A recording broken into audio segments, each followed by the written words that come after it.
She sat alone at the wedding until the millionaire whispered, "Be mine for just one night." Before we explore all the details of this incredible story, tell us where you're following us from and the time. Subscribe to the channel so you don't miss a thing, and let's embark on this journey together. She shouldn't have come to this wedding, but here she was, drowning in champagne bubbles and other people's happiness. Isabella Moore adjusted the simple black dress that suddenly felt too plain among the sea of designer gowns swirling around the Manhattan ballroom. At 26, she had grown accustomed to being the observer rather than the observed, but tonight felt different, heavier somehow, as if the universe was holding its breath. The Grand Meridian Hotel sparkled like a jewel box, its crystal chandeliers casting golden reflections on marble floors that probably cost more than Isabella's annual salary as a social worker. She traced the rim of her untouched champagne glass, watching couples glide across the dance floor in perfect synchronization, their laughter floating above the string quartet's melodies. "How you look like you'd rather be anywhere else," her friend Cassidy had said earlier, practically dragging her through the gilded entrance. "It's time you lived a little, Bella. Stop hiding behind your work and those romance novels."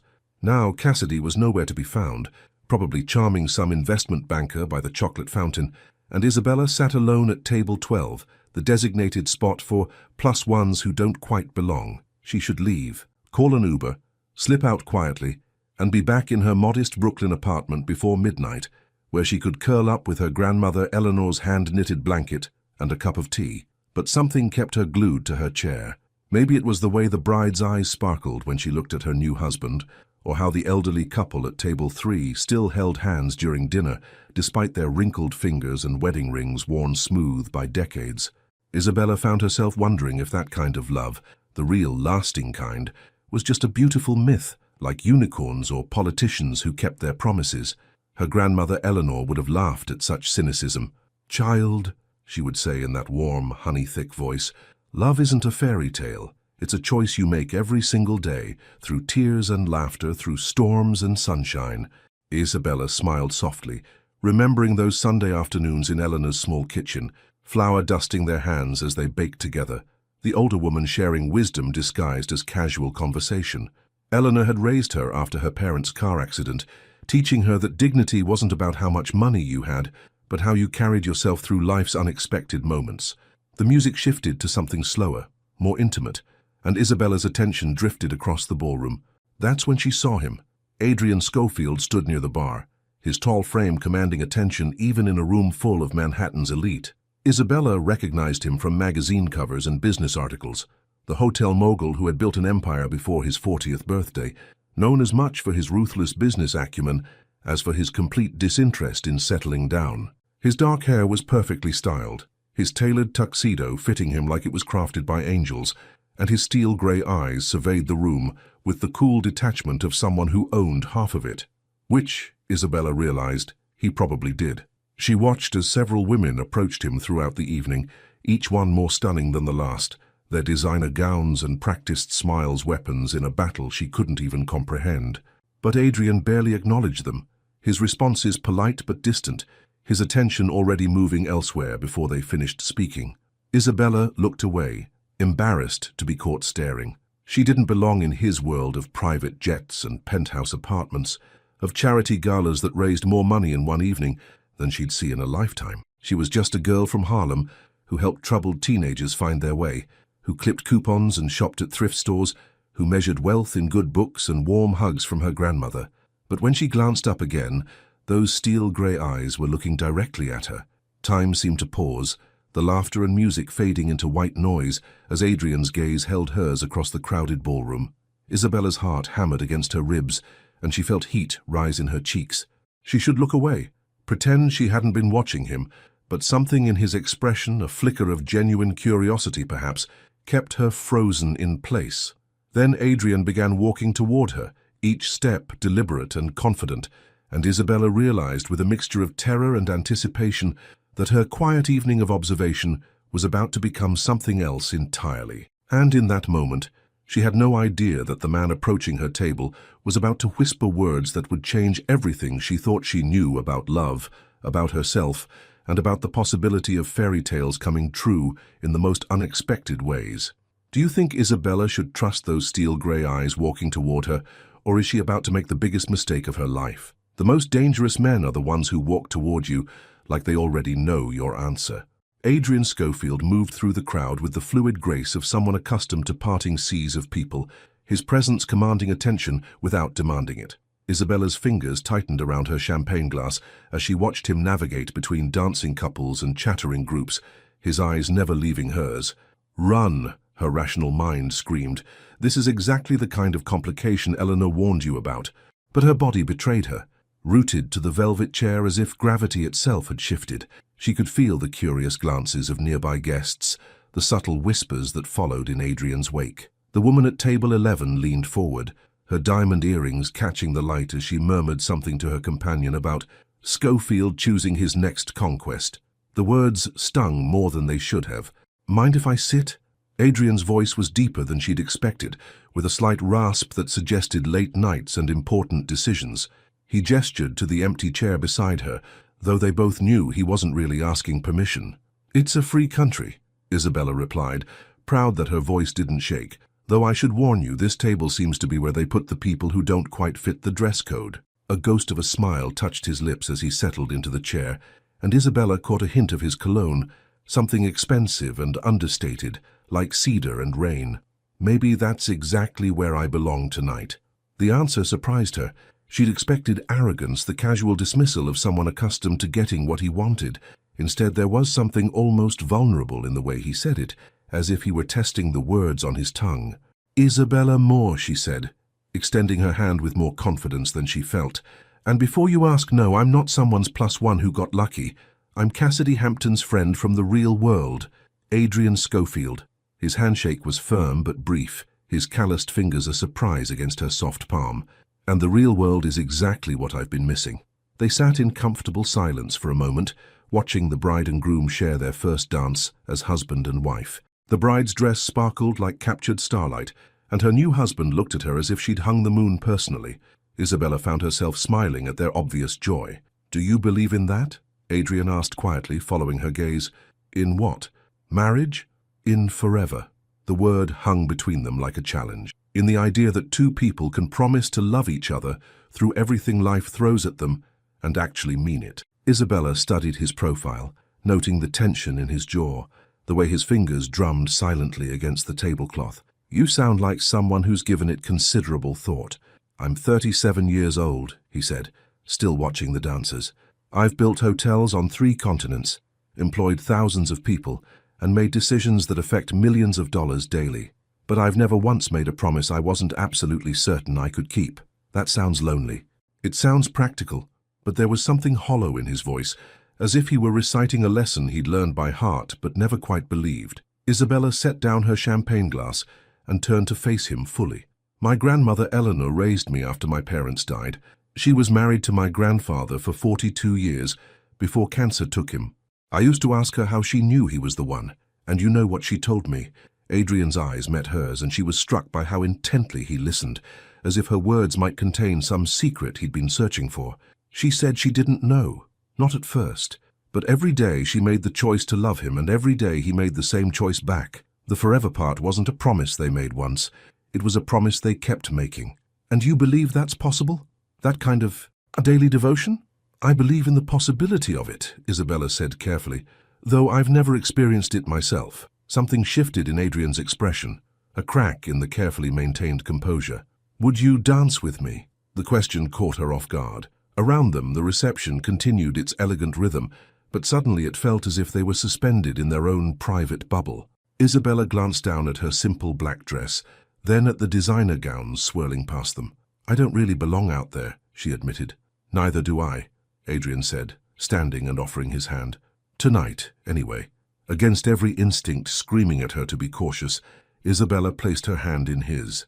His fingers were warm and steady, and when he led her onto the dance floor, she felt something inside her chest flutter to life, something she'd kept carefully locked away since her last relationship ended in disappointment and empty promises.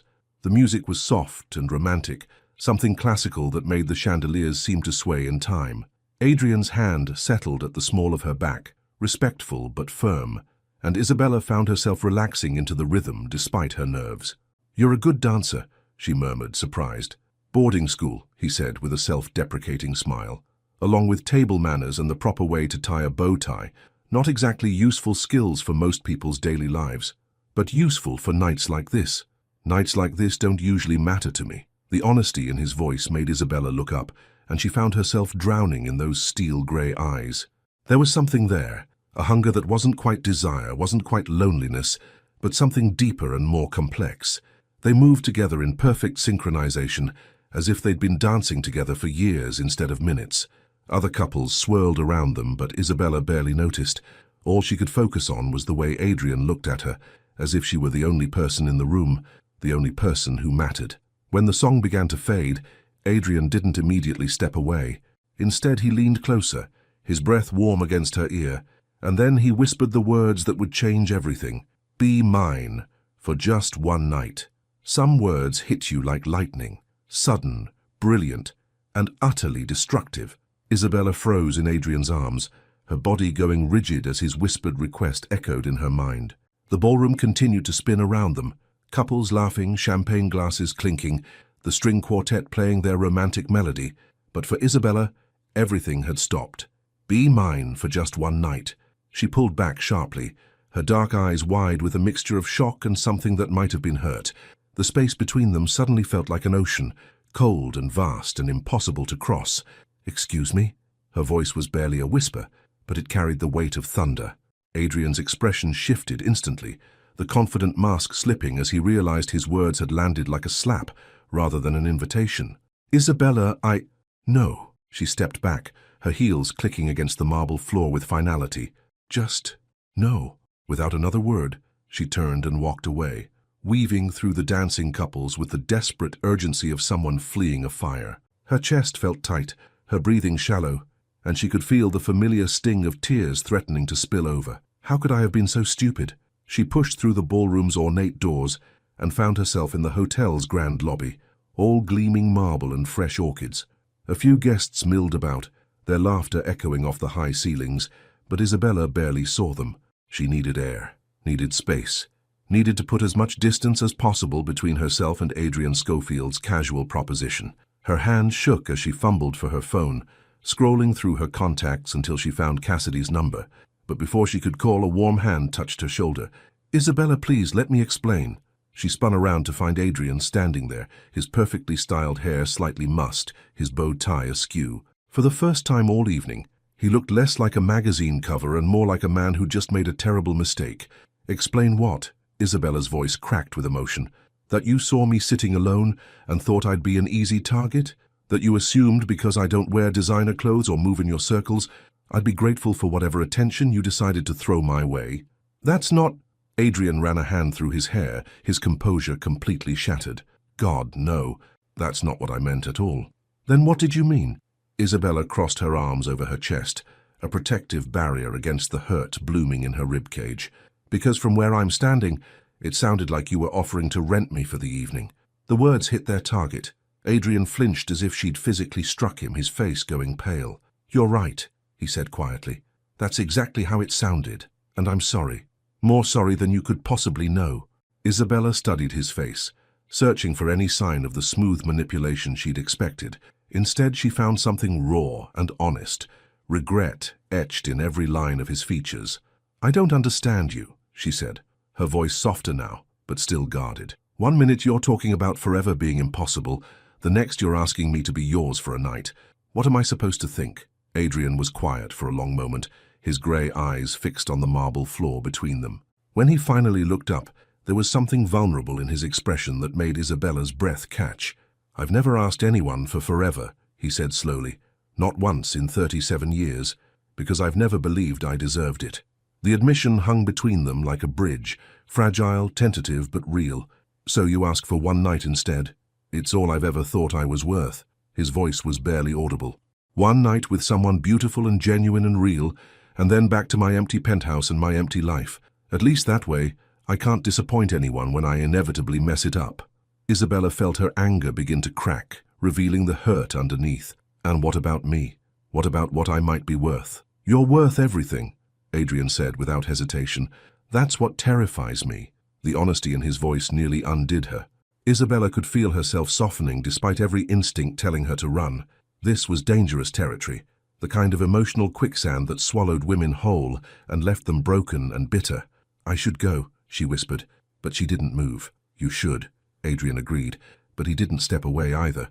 They stood there in the hotel lobby, two people from different worlds, surrounded by the soft murmur of other people's conversations and the distant sound of music from the ballroom.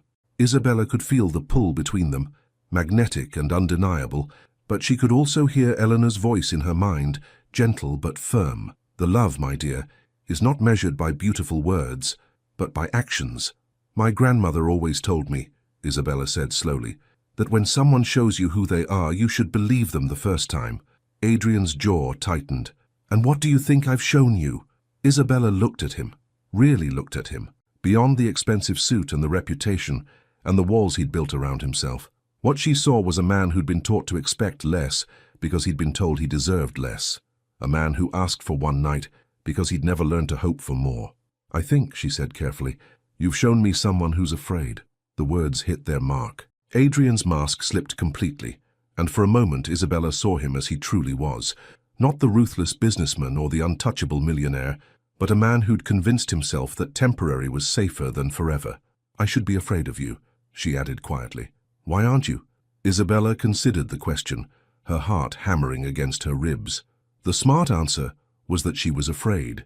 The safe answer was that she should run back to Brooklyn and forget this night ever happened. But looking into Adrian's eyes, seeing the genuine regret and something that might have been hope, Isabella found herself giving a different answer entirely. "Because I don't think you really want just one night either. The truth has a way of arriving uninvited, like lightning splitting open a summer sky." Adrian's breath caught at Isabella's words, and for a moment, the sophisticated lobby of the Grand Meridian might as well have been the edge of a cliff. Her statement hung between them. "Because I don't think you really want just one night either," challenging everything he'd built his life around. "You don't know what you're talking about," he said, but his voice lacked conviction. "Don't I?" Isabella stepped closer, her dark eyes searching his face with an intensity that made him feel exposed. "Because the man who spent the last hour talking about forever and daily devotion doesn't sound like someone who settles for temporary." Adrian felt something crack inside his chest, a fissure in the armor he'd worn for so long, he'd forgotten what it felt like to breathe without it. "Isabella, tell me I'm wrong." Her voice was soft but relentless. "Tell me that when you were watching me from across that ballroom, you were thinking about one night. Tell me that's all you want." He opened his mouth to lie, to give her the easy answer that would send her running back to her safe, uncomplicated life. But looking into her eyes, those deep, knowing eyes that seemed to see straight through to his soul, the words wouldn't come. "I can't," he whispered. The admission seemed to echo in the space between them, louder than the distant music, louder than the murmur of other guests. Isabella's expression softened, and Adrian saw something there that terrified him more than any boardroom negotiation or hostile takeover: compassion. "Why?" she asked gently. "Why can't you ask for what you really want?" Adrian turned away, unable to bear the kindness in her gaze. Through the floor-to-ceiling windows, he could see the Manhattan skyline glittering like scattered diamonds, a view he'd conquered and claimed, but that had never made him feel less alone. "Because I've never been worth more than that," he said finally. "My father made sure I understood that from the time I was old enough to disappoint him." Isabella's sharp intake of breath made him look back at her. "What do you mean?" "Theodore Schofield didn't believe in participation trophies," Adrian said with a bitter smile. "Second place was first loser. B+ meant I wasn't trying hard enough. And emotions?" He laughed, but there was no humor in it. "Emotions were weaknesses to be eliminated. Adrian, I built my first hotel at 25, he continued, the words pouring out like water through a broken dam. Made my first million before I turned 30. Do you know what my father said when I called to tell him?" Isabella shook her head, her heart breaking for the man standing before her. No longer the untouchable millionaire, but someone who'd been wounded so deeply, he'd forgotten how to heal. He said, "Call me when you've made 10 million. Then maybe we'll have something to discuss." Adrian's voice was steady, but Isabella could see the pain flickering in his eyes. He died 2 years later. Heart attack in his office. We never had that conversation. "I'm sorry," Isabella whispered, and she meant it with every fiber of her being. "So you see," Adrian said, straightening his shoulders as if trying to rebuild his defenses, I learned early that nothing I do is ever enough, that I'm not enough. One night is all I've ever asked for because it's all I've ever believed I deserved. Isabella felt tears sting her eyes. She thought of Eleanor, who had spent 42 years choosing love every single day, who had raised Isabella with gentle hands and infinite patience. The contrast was heartbreaking. "That's not love," she said firmly. "What your father gave you, that wasn't love. That was cruelty disguised as high standards." "Maybe," Adrian said, "but it's the only blueprint I have. Then we'll build you a new one." The words slipped out before Isabella could stop them, and they both froze. She hadn't meant to say we, hadn't meant to imply a future, a togetherness, a possibility that extended beyond this moment in a hotel lobby. But looking at Adrian's face, the surprise, the hope, the vulnerability he was trying so hard to hide, she realized she meant every word. "Isabella," he said carefully, as if her name were made of glass, "you don't know what you're saying. I know exactly what I'm saying." She took a breath, thinking of Eleanor's wisdom about daily choices and promises kept. "I'm saying that maybe it's time someone showed you that you're worth more than one night, worth more than conditional love, worth more than you've ever let yourself believe." Adrian stared at her as if she'd just offered him the moon. "And you think you're the person to do that?" "I think," Isabella said, her heart hammering so hard she was sure he could hear it, "that we could find out together." The silence stretched between them, filled with possibility and terror in equal measure. Around them the hotel continued its elegant nighttime rhythm, guests chatting, elevators chiming, the distant sound of the wedding reception still going strong. But for Isabella and Adrian, the world had narrowed to just this moment, this choice, this leap of faith. "What are you asking me?" Adrian's voice was rough with emotion. Isabella stepped closer, close enough to see the flecks of silver in his grey eyes, close enough to smell his cologne and feel the warmth radiating from his body. "I'm asking you to be brave," she said softly. "I'm asking you to want more. And if I can't give you more, if I disappoint you the way I've disappointed everyone else, then we'll figure it out as we go." Isabella reached out, her fingers brushing against his. "But Adrian, you have to want to try. Not for me, not for anyone else." "For you?" Adrian looked down at their joined hands, and Isabella could practically see the war raging inside him, the lifetime of conditioning that told him he wasn't worth the risk, battling against something newer and more fragile: hope. When he looked up, his eyes held a question that made Isabella's breath catch. "What if I told you," he said slowly, "that I've been waiting my entire life for someone to say those words to me? Sometimes the most beautiful things are born from the wreckage of what we thought we deserved." Isabella felt her heart stop and restart at Adrian's confession. The raw honesty in his voice, the way he looked at her as if she might disappear at any moment, it was overwhelming and beautiful and terrifying all at once. "Then maybe," she whispered, "it's time to stop waiting." The words hung between them like a bridge, fragile but real. Adrian's fingers tightened around hers, and Isabella could feel the tremor in his hands, this powerful man who commanded boardrooms and built empires, shaking because someone had offered him hope. "I don't know how to do this," he admitted. "I don't know how to be what more."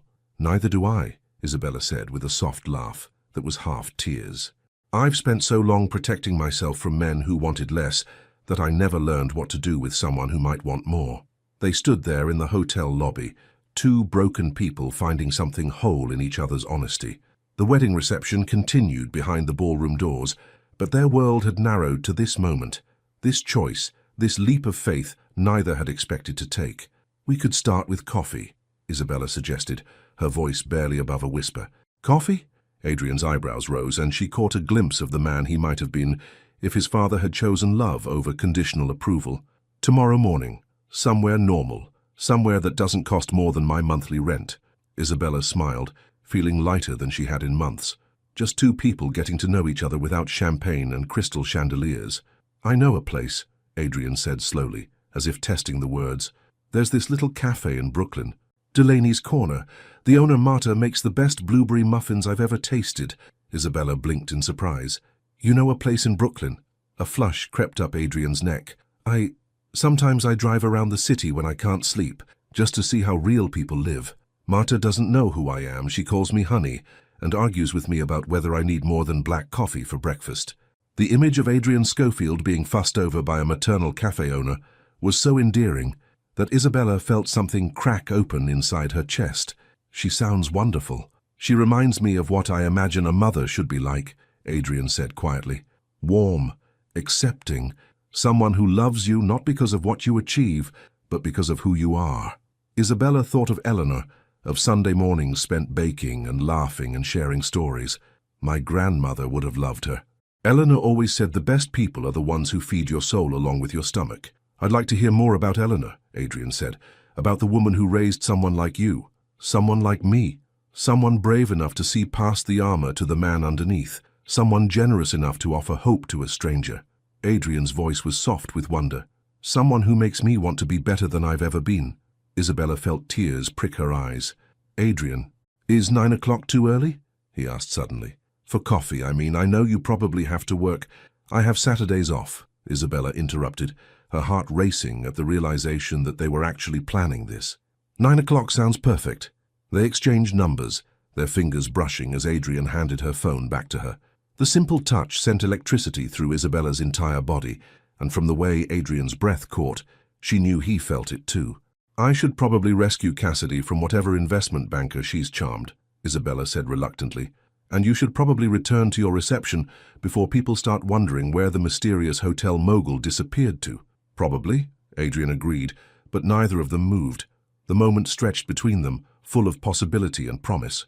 Isabella could see herself reflected in Adrian's grey eyes, and for the first time in years, she liked what she saw. A woman brave enough to take a chance, strong enough to offer healing, wise enough to see potential where others saw only walls.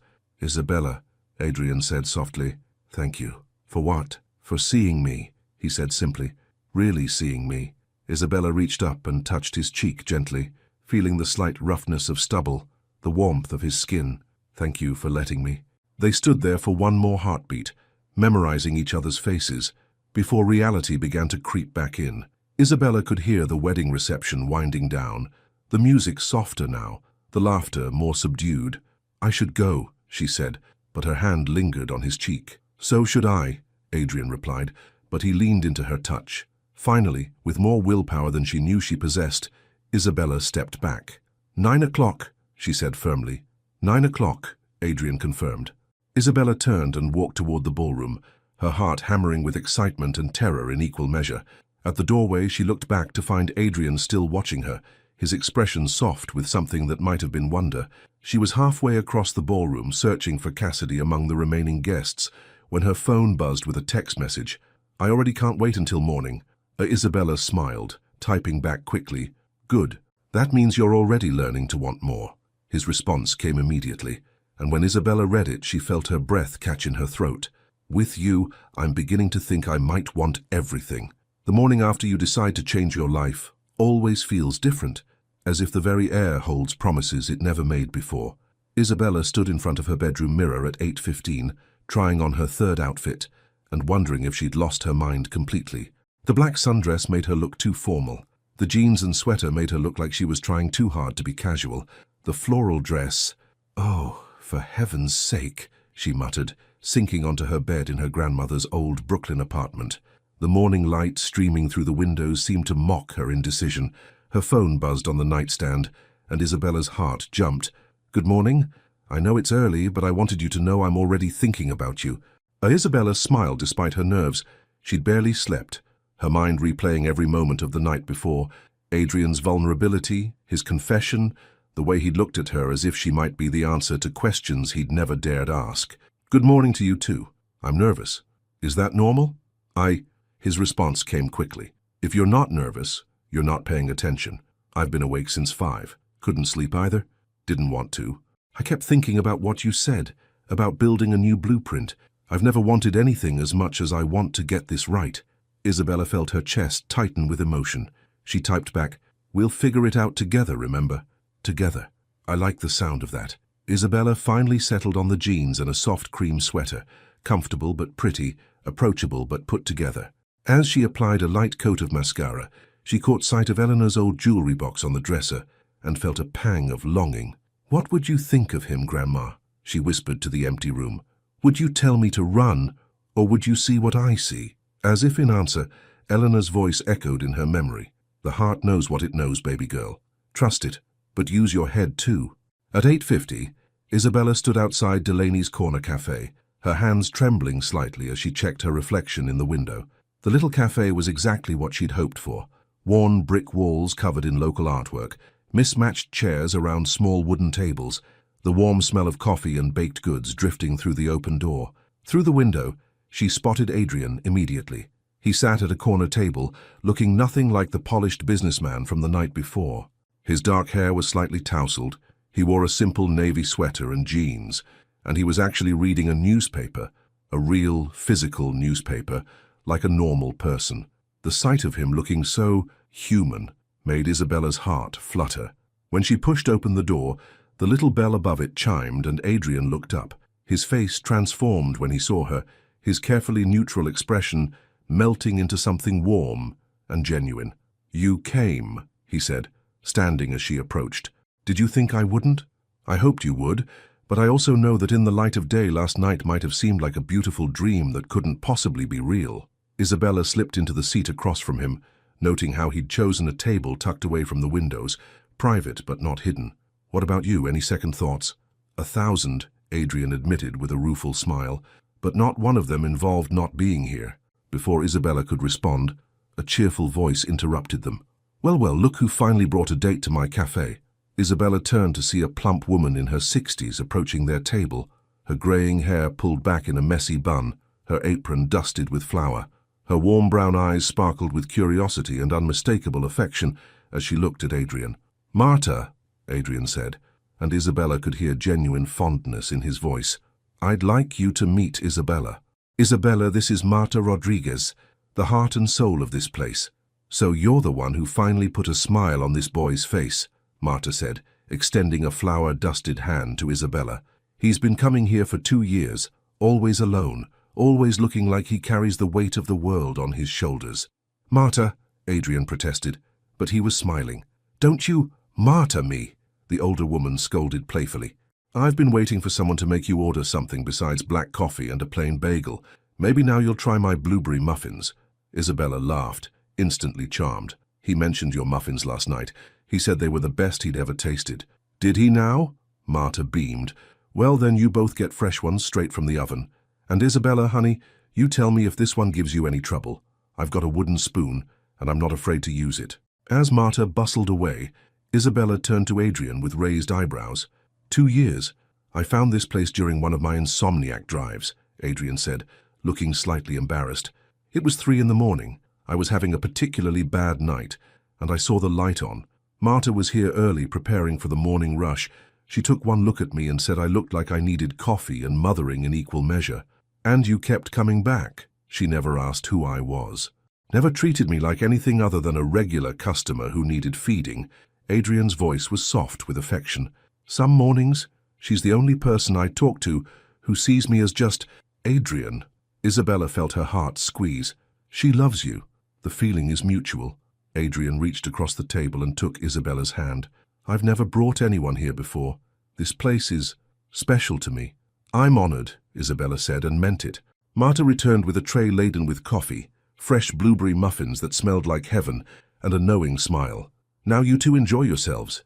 And Isabella, honey, you make sure he eats every bite of that muffin. He's too skinny." As Marta walked away, Isabella and Adrian looked at each other and burst into laughter. "I can see why you love her," Isabella said, breaking off a piece of the warm muffin. "She's exactly what you need." "What we all need," Adrian corrected. "Someone who loves without conditions." They ate in comfortable silence for a few minutes, the morning sunlight streaming through the windows, the cafe gradually filling with the Saturday morning crowd. Isabella watched Adrian relax in a way she suspected few people ever saw, his shoulders losing their rigid posture, his face softening, his guard completely down. "This is nice," she said quietly. "Better than nice," Adrian replied. "This feels like something I could get used to." "Saturday morning coffee dates. Saturday morning coffee dates with you," he clarified, his grey eyes serious. "Isabella, about last night. No regrets?" she asked, suddenly needing to know. "None," Adrian said firmly. "But I need you to know something." Isabella's heart skipped. "What?" Adrian leaned forward, his voice dropping to an intimate whisper that made her pulse race. "I've been thinking about what you said, about wanting more, and I realized something that terrifies me. The most frightening moment in any love story is when you realize you have everything to lose. Isabella's breath caught at the intensity in Adrian's voice.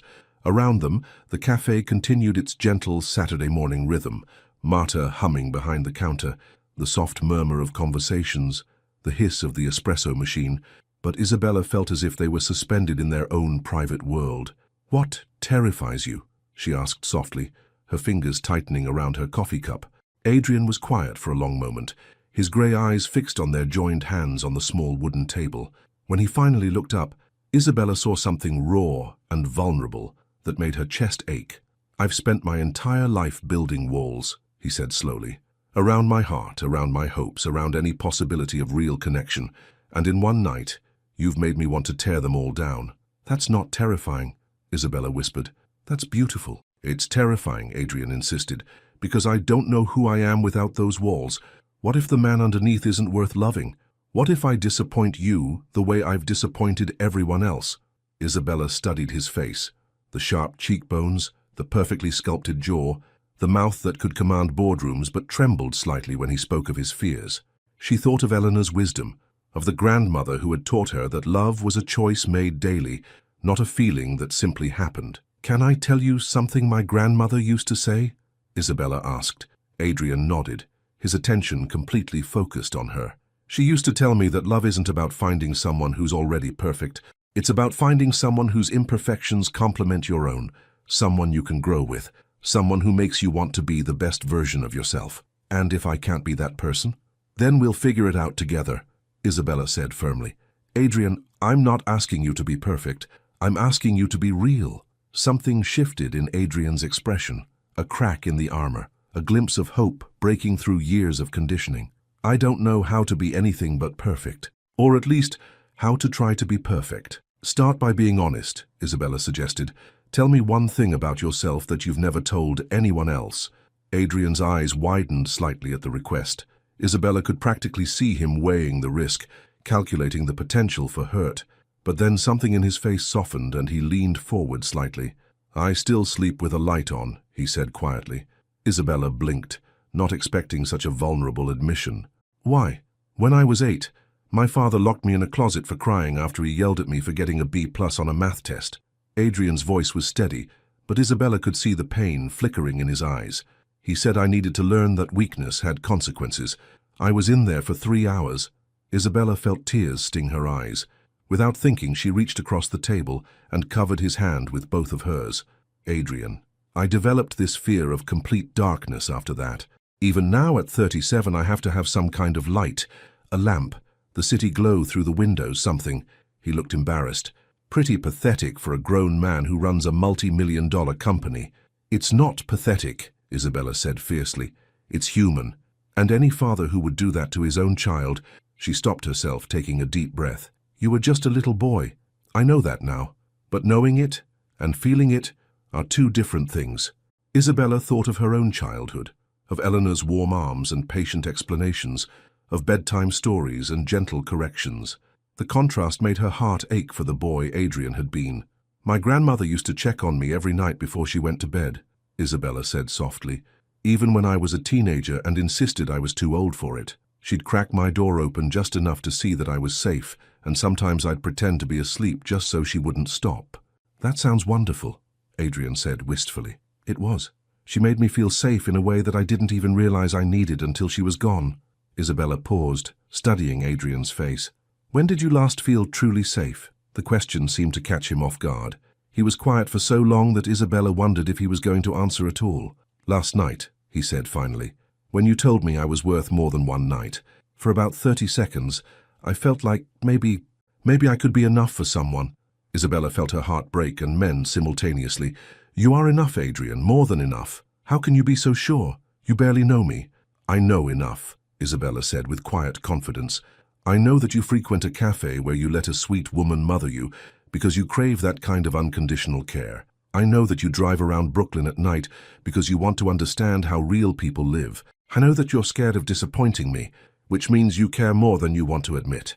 Adrian stared at her, as if she'd just revealed the secrets of the universe. "You see me," he said wonderingly.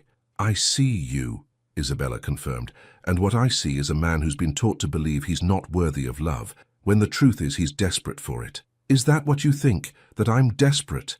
Isabella considered the question carefully. I think you're starving, she said finally. And I think you've been starving for so long you've forgotten what it feels like to be fed.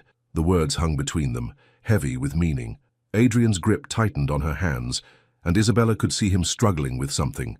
Hope warring with fear, desire battling with years of careful self-protection.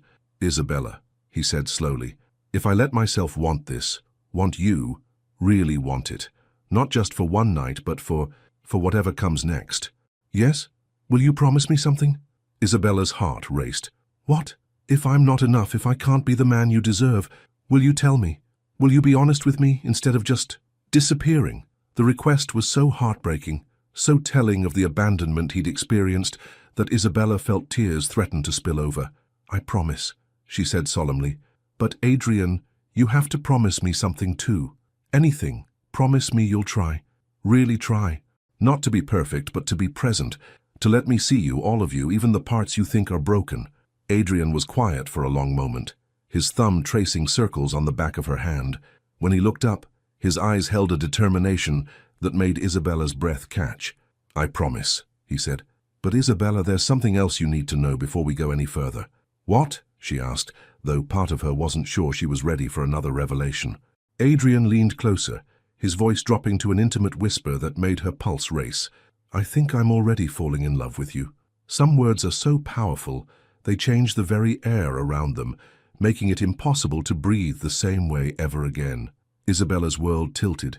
Adrian's confession hung between them like a bridge made of starlight, beautiful, impossible, and completely unexpected. Her coffee cup rattled against its saucer as her hands began to tremble. Adrian, she whispered, her voice barely audible above the soft jazz playing from Marta's old radio. I know it's too soon, he said quickly, panic flickering across his features. I know we just met. I know this is crazy, but I can't. I've never felt anything like this before, and I couldn't sit here pretending that— Stop, Isabella said softly, reaching across to touch his lips with her fingertips. Just stop. Adrian froze under her touch, his grey eyes wide and vulnerable. Isabella could feel his breath against her fingers, could see the fear and hope warring in his expression. Around them, the cafe continued its peaceful Saturday rhythm, but their corner felt like the center of the universe. Tell me, she said gently, her hand moving to cup his cheek. Tell me what falling in love feels like for you. Adrian leaned into her touch, his eyes closing briefly. When he opened them again, they were filled with wonder and terror in equal measure. It feels like drowning and learning to breathe at the same time, he said slowly. It feels like I've been walking around half alive for 37 years, and suddenly I understand what it means to be whole. Isabella's breath caught. Adrian, it feels like coming home to a place I've never been, he continued, his voice growing stronger. Like everything I've done, every mistake I've made, every wall I've built, led me to this moment, to you.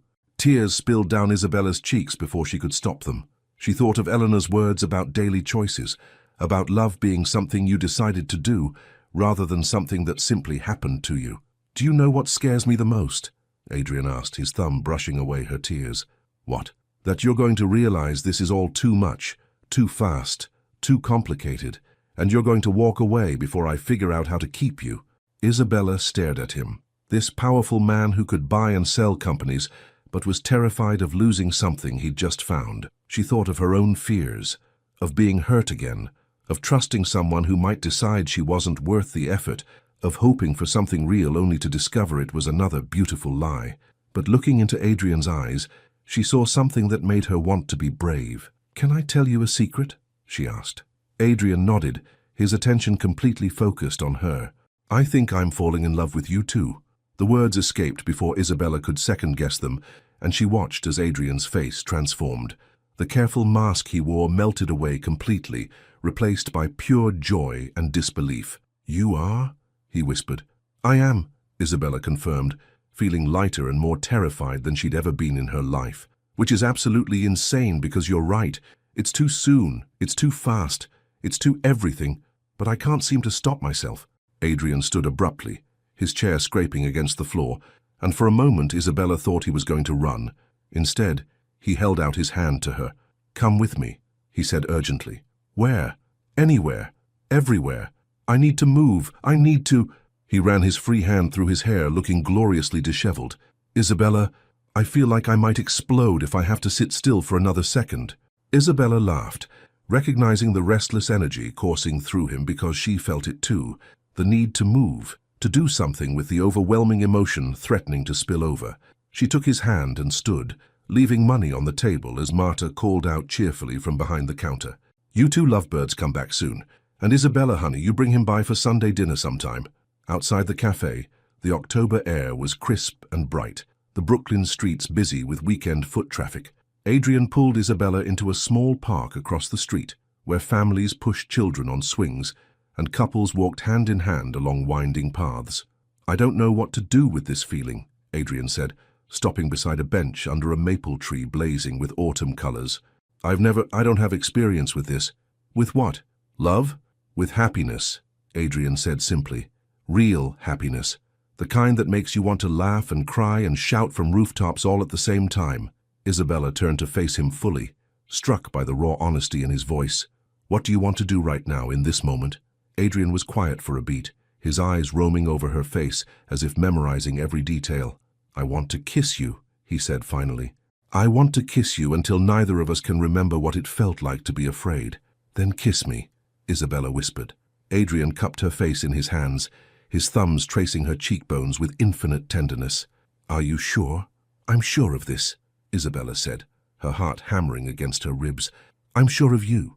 When Adrian's lips met hers, Isabella understood why poets spent lifetimes trying to capture the perfect kiss in words. It was soft and desperate, tender and passionate, full of promise and possibility. She could taste the sweetness of Marta's blueberry muffins on his lips, could feel the tremor in his hands as he held her face. When they finally broke apart, both breathing hard, Adrian rested his forehead against hers. I love you, he said quietly, the words a prayer and a promise. I know it's crazy. I know it's too soon, but I love you, Isabella Moore. I love you too, Isabella whispered back, and felt something click into place inside her chest like a key turning in a lock she hadn't even known existed. They stood there in the little park, holding each other as if they were the only two people in the world, while autumn leaves danced around them and children's laughter filled the air. So, what happens now? Isabella asked eventually. Now, Adrian said, pulling back to look at her with eyes that sparkled with newfound joy. Now we figure out how to build something real together. Together, Isabella repeated, loving the sound of the word. Together, Adrian confirmed. Then his expression shifted slightly, becoming more serious. But Isabella, there's something we need to talk about, something that could change everything. Isabella's heart skipped. What is it? Adrian took her hands in his grip steady but his eyes uncertain. I need you to meet someone very important to me, someone whose opinion could make or break what we're building here. The most fragile moments in love come when you must trust someone else to see what you see. Isabella felt her stomach drop at Adrian's words. The joy from their confessions and first kiss suddenly felt precarious, like a soap bubble floating too close to thorns. Someone important, she repeated carefully, studying his face for clues. Adrian's jaw tightened almost imperceptibly. My business partner and closest friend, Lucian Ashworth. He's been with me since I started the company and he... Adrian paused, seeming to search for the right words. He's very protective of me, especially when it comes to women. Isabella felt a chill that had nothing to do with the October breeze. Protective how? Lucian has seen me through some difficult relationships over the years, women who were more interested in my bank account than in me. Adrian's voice grew quiet. He's developed some strong opinions about anyone who gets close to me. And you think he won't approve of me? Isabella said, not really asking. I think, Adrian said carefully, that he'll assume you're like the others until you prove him wrong. And Lucian can be intense when he's trying to protect someone he cares about. Isabella pulled her hands free from Adrian's and took a step back, her mind racing. She thought of the women at the wedding reception, the ones with their designer gowns and practiced smiles, the ones who knew how to navigate Adrian's world with ease. What exactly are you asking me to do? She asked. I'm asking you to have dinner with us tomorrow night. Nothing formal, nothing intimidating, just the three of us so he can see what I see when I look at you, and if he doesn't like what he sees. Adrian was quiet for a long moment, and that silence told Isabella everything she needed to know. "Adrian," she said slowly, "are you telling me that your friend has veto power over your relationships?" "No," Adrian said quickly. It's not that simple." "Then explain it to me. Make me understand why, after everything we just shared, you're worried about someone else's opinion." Adrian ran a hand through his hair, his earlier joy replaced by obvious stress. "Lucien saved my company 3 years ago when a deal went bad. He risked his own reputation, his own fortune, to keep me from losing everything. I owe him more than I can ever repay. That doesn't give him the right to control your personal life." "He's not trying to control me," Adrian insisted. "He's trying to protect me from making the same mistakes I've made before." Isabella felt something cold settle in her chest. "What mistakes, Adrian?" Adrian's hesitation was answer enough, but he forced himself to continue. 2 years ago, I was involved with someone, Celeste Marquette. She seemed different, genuine. For 6 months, I thought I'd found something real. What happened? I found out she was feeding information about my business deals to a competitor. She'd been planted from the beginning, paid to get close to me, to learn my strategies." Adrian's voice was flat, emotionless. "Lucien tried to warn me, but I was convinced he was wrong. I nearly lost a $60 million deal because I chose to trust her instead of listening to him." Isabella felt the blood drain from her face. "And you think I'm like her?" "No," Adrian said emphatically. "God, no, but Lucien doesn't know you, and given my track record—" "Your track record," Isabella repeated, anger beginning to simmer in her chest. "So what am I, Adrian? Another potential mistake that needs to be vetted by your friend?" "That's not what I meant." "Then what did you mean?" Isabella's voice rose slightly, drawing curious glances from passers-by. "Because from where I'm standing, it sounds like you're asking me to audition for the role of your girlfriend." Adrian stepped closer, his expression desperate. "Isabella, please. You're twisting this—" "Am I?" Isabella backed away, her heart breaking even as her anger flared. "Tell me honestly, if Lucien decides I'm not good enough, not trustworthy enough, not right for you, what happens then?" Adrian's silence was deafening. "You can't answer, can you?" Isabella said, tears stinging her eyes. "Because part of you is still that little boy locked in the closet, so desperate for approval that you'll let someone else decide whether you deserve love." "That's not fair." "Fair?" Isabella laughed bitterly. "Adrian, I'm a social worker from Brooklyn who shops at thrift stores and clips coupons. I don't know how to play games with men like your friend. I don't know how to prove that I'm not after your money, because the very fact that I have to prove it means you don't really trust me." "I do trust you." "No, you don't," Isabella said sadly. "If you trusted me, you wouldn't need someone else to validate your feelings. If you trusted what we have, you wouldn't be worried about his opinion." Adrian looked stricken. "Isabella, please don't walk away, not over this." "I'm not walking away over this," Isabella said, her voice breaking. "I'm walking away because you are. You're walking away from us before we even have a chance, hiding behind your friend's judgment instead of fighting for what you said you wanted." "That's not—" "I'm not hiding." "Then prove it," Isabella challenged. "Tell me right now that whatever Lucien thinks, whatever he says, it won't change how you feel about me. Tell me that you'll choose us over his approval." Adrian opened his mouth, then closed it again, and Isabella saw everything she needed to see in that moment of hesitation. "I thought so," she whispered. She turned to leave, but Adrian caught her arm gently. "Isabella, wait, please. Just give me a chance to show you that this can work. One dinner. That's all I'm asking." Isabella looked back at him. This man she'd fallen in love with in the span of 24 hours. This man who'd made her believe in possibilities she'd never dared dream of. She saw the fear in his eyes, the desperation, the love that was real, but not strong enough to overcome a lifetime of conditioning. "Do you know what my grandmother would have said about this?"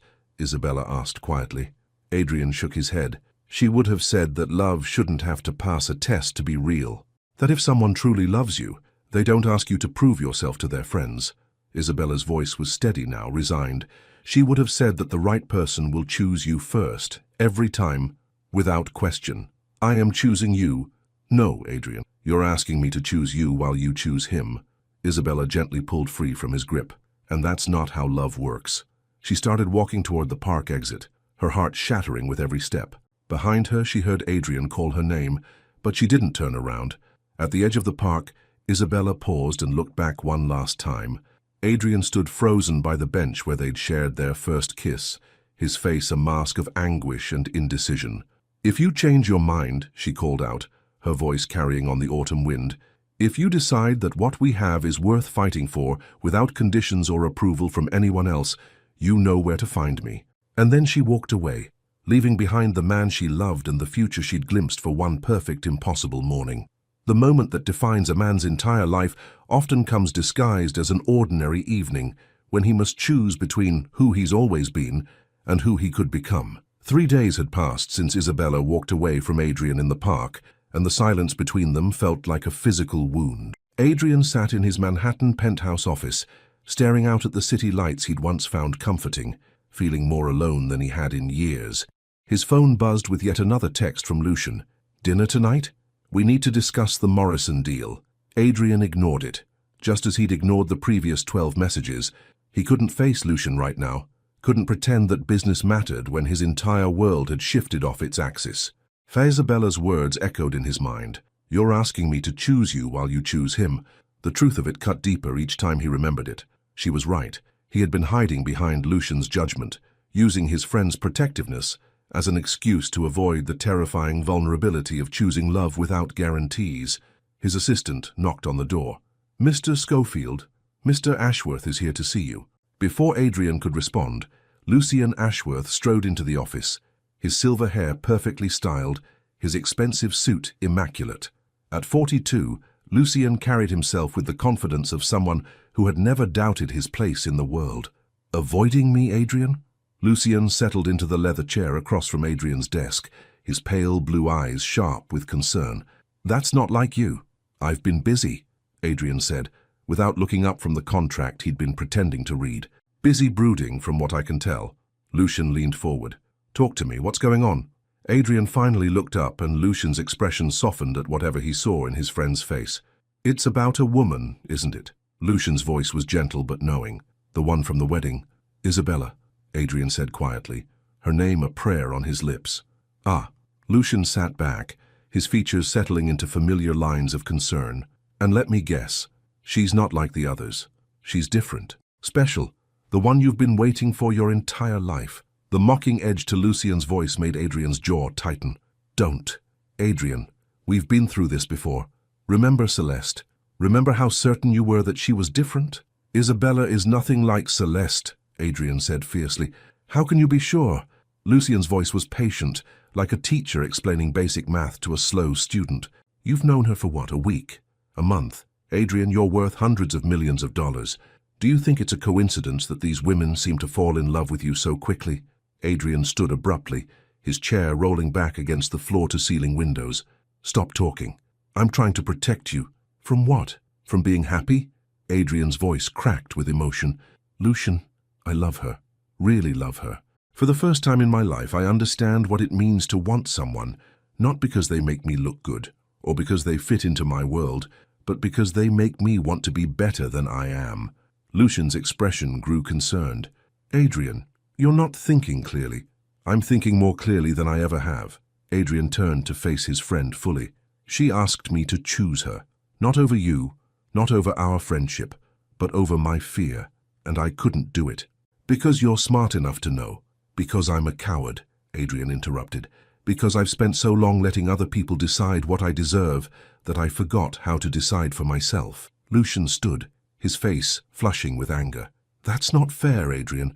Everything I've done, every warning I've given you has been because I care about you, because I've watched you get hurt, and I'm grateful for that," Adrian said sincerely. "Lucian, you saved my company. You saved my sanity after the Celeste situation. You've been the best friend I could ask for.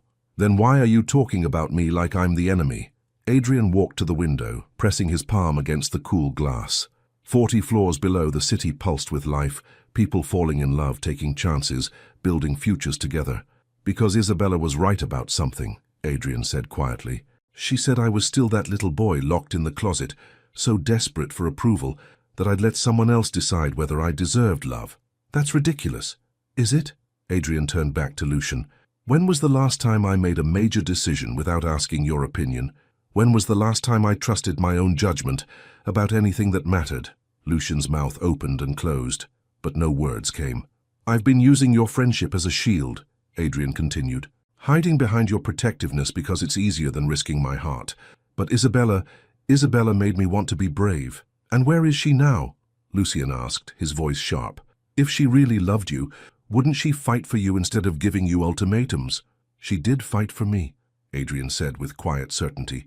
She fought for the man I could be instead of settling for the man I've always been, and I was too afraid to see it. Lucian stared at him for a long moment, and Adrian could see the moment his friend realized he was losing the argument. Adrian, please, think about what you're doing. This woman could destroy everything we've built. No, Lucian. Adrian's voice was firm but not unkind. My fear could destroy everything I have a chance to build. My fear already has. He walked to his desk and pulled out his phone, scrolling through his contacts until he found Isabella's number. His thumb hovered over the call button as he looked up at Lucian. I love you like a brother, Adrian said quietly, but I'm in love with her, and if I don't fight for that, if I don't choose her without conditions or approval committees, I'll regret it for the rest of my life. Lucian's face cycled through several emotions: anger, hurt, resignation. Finally, he sighed deeply. You're really going to do this, aren't you? I'm going to try. And if she breaks your heart, if she takes you for everything you're worth? Adrian smiled, and for the first time in days it felt genuine. Then at least I'll know I was brave enough to let someone try. Lucian was quiet for a long moment, then shook his head with something that might have been admiration. You're an idiot, Adrian Schofield. Probably. Call her, Lucian said finally. But if she hurts you, I reserve the right to say, I told you so. Adrian pressed Isabella's number and held the phone to his ear, his heart hammering as it rang once, twice, 3 times. Hello? Her voice was cautious, uncertain. Isabella, Adrian breathed. Please don't hang up. Adrian? What? Why are you calling? Because I made the wrong choice, Adrian said, the words pouring out in a rush.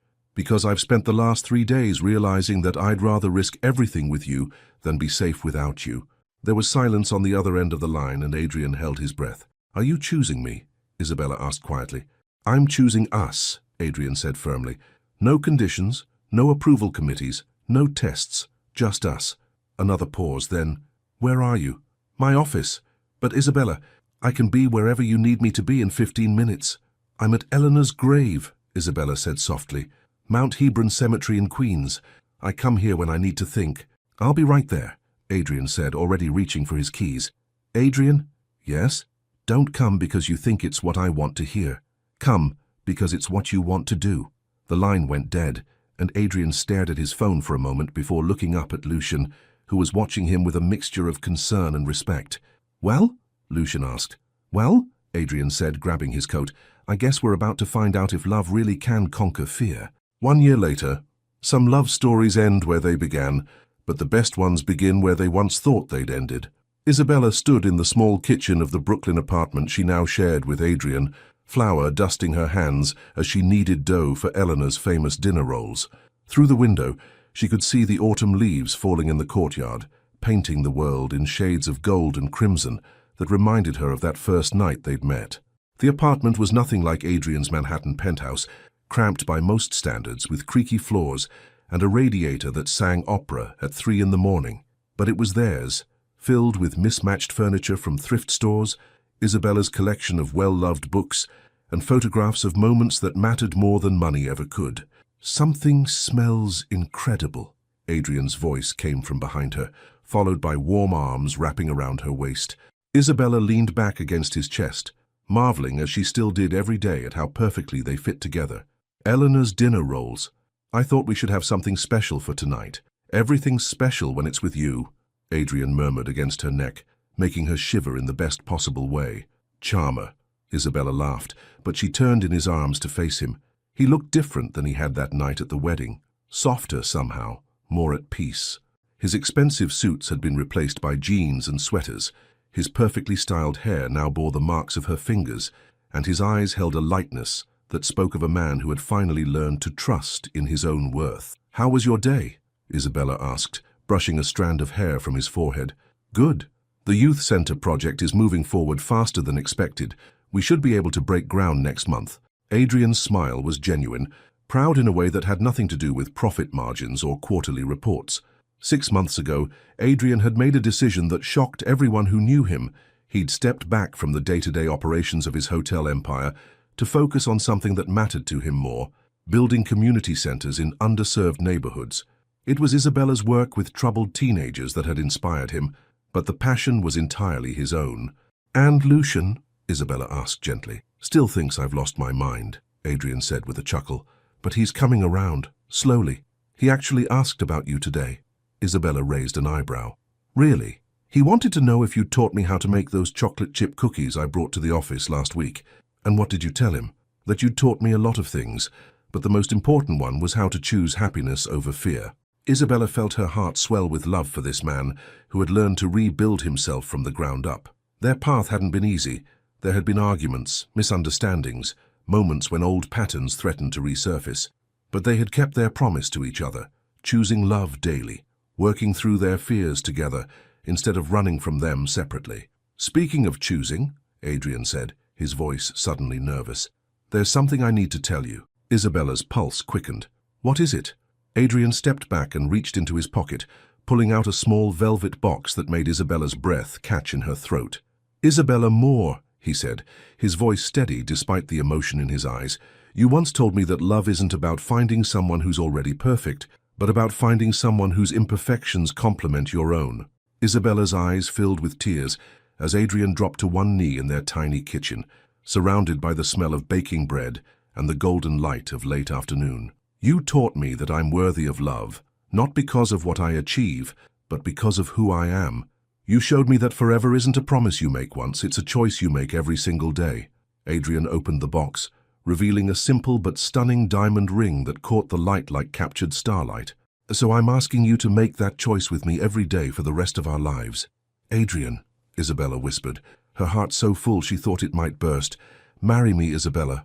Not because it makes sense on paper or because anyone else thinks we should, but because I love you with everything I am and everything I hope to become." Isabella looked down at this man who had learned to be brave for love, who had chosen her over his fears, who had built a new life, not because he had to, but because he wanted to. She thought of Eleanor, of the grandmother who had taught her that real love was a daily choice, and she knew with absolute certainty what that choice was. "Yes," Isabella said, her voice strong and clear despite her tears. "Yes, Adrian, 1,000 times yes." As Adrian slipped the ring onto her finger and stood to kiss her, Isabella felt Eleanor's presence as clearly as if her grandmother were standing right there in the kitchen with them. She could almost hear that warm, honey-thick voice saying, "Now that's what real love looks like, baby girl. That's worth waiting for." The timer on the oven chimed, signaling that the dinner rolls were ready, and they broke apart laughing. "Perfect timing," Adrian said, wiping tears from Isabella's cheeks. "Eleanor always did know how to make an entrance," Isabella replied, admiring the ring on her finger. "She would have loved you, you know. Once she got past wanting to hit you with her wooden spoon for that one-night comment." "I would have deserved it," Adrian said solemnly, "but I would have won her over eventually." "How can you be so sure?" Adrian cupped her face in his hands, his grey eyes serious and full of love. "Because I would have told her the truth, that her granddaughter saved my life in every way a person can be saved, and that I plan to spend every day showing her how grateful I am." Isabella kissed him then, pouring all her love into the gesture, tasting salt from happy tears and the promise of forever on his lips. Later that evening, as they sat on their fire escape sharing Eleanor's dinner rolls and watching the city lights twinkle below them, Isabella reflected on the journey that had brought them here. From that first dance in a Manhattan ballroom to this moment on a Brooklyn fire escape, they had learned that love wasn't about perfect circumstances or easy choices. It was about two imperfect people deciding to be brave together. "What are you thinking about?" Adrian asked, following her gaze out over the city. "Just this. Us. How we almost didn't happen because we were both so afraid." "But we did happen," Adrian said, squeezing her hand. "And we're going to keep happening every day for the rest of our lives." Isabella smiled, thinking of Eleanor's words about daily choices and promises kept. "Every day," she agreed. And as the stars appeared one by one over Brooklyn, Isabella Moore and Adrian Schofield sat together, planning a future built not on fear or conditions or other people's approval, but on the simple revolutionary act of choosing love every single day. The end final message to viewers. Have you ever been brave enough to choose love over fear? To fight for someone who saw your worth when you couldn't see it yourself? Isabella and Adrian's story reminds us that real love isn't about perfect timing or easy circumstances. It's about two people deciding to be vulnerable, to grow, and to choose each other daily. What would you have done in Isabella's place? Would you have given Adrian that second chance or walked away for good? Your participation in the channel is very important. Please leave your opinion in the comments. Thank you so much for watching until the end. If you enjoyed this story, don't forget to subscribe to the channel, leave a like, and comment your thoughts. Your participation is very important to us. See you next time.